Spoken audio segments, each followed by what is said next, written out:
केसी वेणुगोपाल ने निशिकांत दुबे पर निशाना साधते हुए कहा कि ये जब भी बोलते हैं तो संसद में झूठ ही बोलते हैं। अभी इन्होंने प्रियंका गांधी के अंबानी की शादी में जाने की बात कही, जो पूरी तरह से गलत और झूठ है। लोकसभा स्पीकर ओम बिरला से वो बोले कि आप संसद में इन्हें गलत बात बोलने की अनुमति मत दीजिए। अगले वर्ष जनवरी में आयोजित होने वाले महाकुंभ मेले की तैयारियों को लेकर पर्यटन विभाग ने कमर कस ली है। इस बार मेले के प्रचार के लिए विभाग ने इंटरनेट मीडिया की भी मदद लेने की तैयारी शुरू कर दी है। इसके लिए गूगल से समझौता करने के प्रयास विभाग ने शुरू कर दिए हैं। विभाग की कोशिश है कि ज्यादा से ज्यादा विदेशी पर्यटक मेले का भ्रमण करें।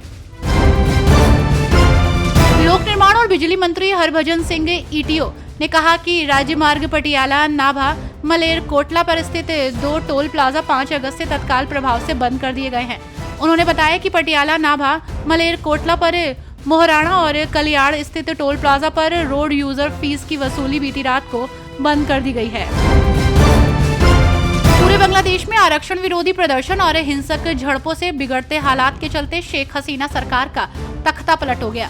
प्रधानमंत्री शेख हसीना ने इस्तीफा दे दिया है और भारत में शरण ले ली है। इसके साथ ही पक्ष और विपक्ष के नेताओं की ओर से वक्तव्य सामने आ रहे हैं। इस कड़ी में जेडीयू की नेता लवली आनंद ने कहा कि भारत ढाका में लोकतंत्र की बहाली के लिए चिंतित है। बिहार में लगातार हो रहे अवैध खनन की रोकथाम पर बात करते हुए उप मुख्यमंत्री विजय सिन्हा ने कहा कि आज मुख्यमंत्री के नेतृत्व में अवैध खनन की रोकथाम के लिए मुहर लगाई गई है। अवैध खनन को लेकर वाहनों की सूचना देने वाले लोगों को प्रोत्साहन राशि देने का निर्णय लिया गया है। अवैध खनन कर ले जाने वाले ट्रैक्टर जैसे छोटे वाहनों की सूचना देने पर राज्य सरकार की ओर से 5,000 रुपए की प्रोत्साहन राशि दी जाएगी। बांग्लादेश के मुद्दे पर भाजपा सांसद मनोज तिवारी ने कहा कि बांग्लादेश की जो स्थिति है वो बहुत चिंताजनक है।